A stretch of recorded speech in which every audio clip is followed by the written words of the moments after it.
السلام علیکم. حرف یرملون یا، را، لام، نون، میم، واو، یہ مل کر بنیں گے یرملون. ان کا مجموعہ ہے یرملون. حرف یرملون 6 ہیں. اب ہے ادغام مع الغنہ. یہ 6 حرفوں میں سے تقسیم ہو جائیں گے. یا، نون، میم، واو، انہیں ادغام مع الغنہ کہتے ہیں. نون ساکن اور تنوین کے بعد یا، نون، میم اور واو میں سے کوئی بھی ان چاروں میں سے حرف آ جائے گا تو وہاں ہم ملانے کے ساتھ غنہ کریں گے. ادغام کا مطلب ہے 2 حرفوں کو آپس میں ملانا، ادغام کرنا، اور مع ساتھ غنے کے پڑھنا، غنے کے ساتھ پڑھنا ہے. ادھر نون ساکن اور تنوین کے بعد ان 4 حروفوں میں سے کوئی بھی حرف آ جائے گا تو ہم ملانے کے ساتھ غنہ بھی کریں گے. ادغام کا مطلب ہے مدغم اور مدغم فی، یعنی ساکن اور اگلا حرف جو ہے مشدد والا، ان دونوں کو آپس میں ملا کر غنہ کرنا. اب ہے ادغام بلا غنہ. لام اور را. ادغام یرملون میں سے ہم نے 4 حرف جو ہیں ادغام مع الغنہ کو دے دیے ہیں اور 2 حروف لام اور را ادغام بلا غنہ میں آ جائیں گے.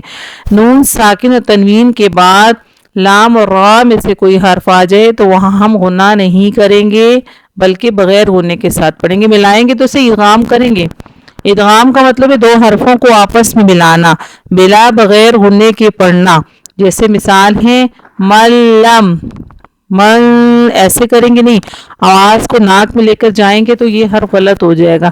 ہم اسے ظاہر کر کے پڑھیں گے، صاف پڑھیں گے، ملم، ملم. اب ہے نون کے بعد اور تنوین کے بعد، یعنی یا، میم اور نون، واو. ان 4 حرفوں کی مثال ہے، نون ساکن کی مثال ہے اور تنوین کی مثال ہے. نون ساکن اور کے بعد اگر ان یا، میم، نون، واو میں سے کوئی حرف آ جائے گا تو وہ ہم ادغام مع الغنہ کا قاعدہ کریں گے. اسی طرح تنوین کے بعد یا، میم، نون اور واو میں سے کوئی حرف آ جائے گا ہم ملانے کے ساتھ غنہ بھی کریں گے، ادغام مع الغنہ کا قاعدہ ہوگا. جیسے میں یا کی مثال ہے میں یو مینو، میں ملا رہے، آواز کو ناک میں چھپا رہے، غنہ کر رہے ہیں.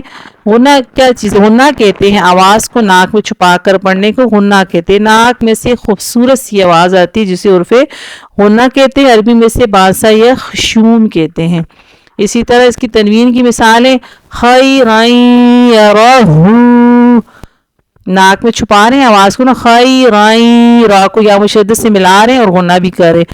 اسی طرح میم ساکن کی مثال ہے مثلہ، اور اسی طرح تنوین کی مثال ہے رسول من اللہ. نون ساکن کی مثال ہے من نار، من غنہ کر رہے، من نار. اسی طرح ہم یہ تنوین کی مثال پڑھیں گے عاملۃ ناصبہ، عاملۃ ناصبہ. اسی طرح واو کی مثال آئے گی نون ساکن کے بعد میو والن، غنہ کرے نا میو. اسی طرح تنوین کی مثال ہے الہ واحد، الہ، تنوین کو مشدد سے ملا رہے ہیں، غنہ بھی کر رہے ہیں. اب ہم لام اور را کی مثال کریں گے، پڑھیں گے جو کہ ادغام بلا غنہ کی مثال ہے، یعنی ملائیں گے تو صحیح لیکن بغیر غنہ کے ساتھ اسے پڑھیں گے، اس کی ادائیگی کریں گے. مل لدن کا، مل، مل پہ غنہ نہیں کریں، مل، مل لدن کا. دن کا کی اگلی مثال ہے جو میں اگلی کا آپ کو سبق میں پڑھاؤں گی. ابھی صرف ہم لام کی بات کر رہے ہیں. مل، مل لدن کا غنہ نہیں کریں مل پہ، کیونکہ یہ ادغام بلا غنہ کا قاعدہ ہے. اس طرح جنات، تل، تل پہ غنہ نہیں کر رہے نا، تل لہم، اگر غنہ ہوتا تو تل کر کے جنات لہم، تل کو ظاہر کر کے پڑھیں. اسی طرح مرحیمہ، مر، مر کو ظاہر کریں، نون کو ظاہر کریں، مرحیمہ. اسی طرح اس کی تنوین کی مثال ہے عیشت راضیت، عیشت، غنہ نہیں کرے، غنہ ہوتا تو کرتے عیشت، لیکن غنہ نہیں، یہاں ادغام بلا غنہ کا قاعدہ ہو رہا ہے. ملائیں گے تو صحیح لیکن بغیر غنے کے ساتھ اسے پڑھیں گے.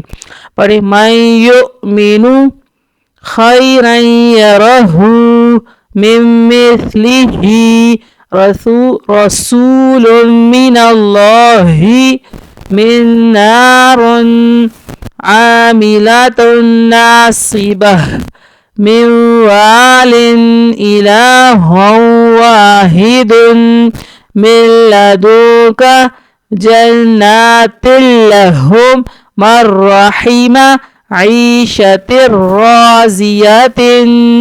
اسی اچھی طریقے سے ادائیگی کرنی، غنہ بالکل نہیں کرنا، ادغام بلا غنہ قاعدے میں ملانا ہے لیکن غنہ نہیں کرنا. اور اسی طرح اوپر جو مثال ہے یہ ینمو کی مثال ہے، ادغام مال غنہ ہے، اسے ملانے کے ساتھ غنہ بھی کرنا. نیچے ادغام بلا غنہ کا قاعدہ ہو رہا ہے. یہاں ملانا تو ہے، ادغام کا مطلب ہے ساکن حرف کو یا تنوین والے حرف کو مشدد والے حرف سے ملانا ہے، لیکن یہاں لام اور را آ جائیں گے تو بلا غنہ کا قاعدہ ہوگا. جزاک اللہ. اپنی دعاؤں میں یاد رکھنا ہے اور میرے چینل کو سبسکرائب ضرور کرنا ہے. یہ جو گھنٹی کا بٹن ہے آپ کے سامنے بلیک والا، پلیز اسے سبسکرائب ایسے کلک ضرور کرنا، آپ نے پریس کرنا ہے اور کمنٹس میں اپنی رائے ضرور ظاہر کرنی ہے. آنے والی ویڈیو جو ہے آپ تک پہنچتی رہے. دعا میں یاد رکھنا ہے. جزاک اللہ. شکریہ.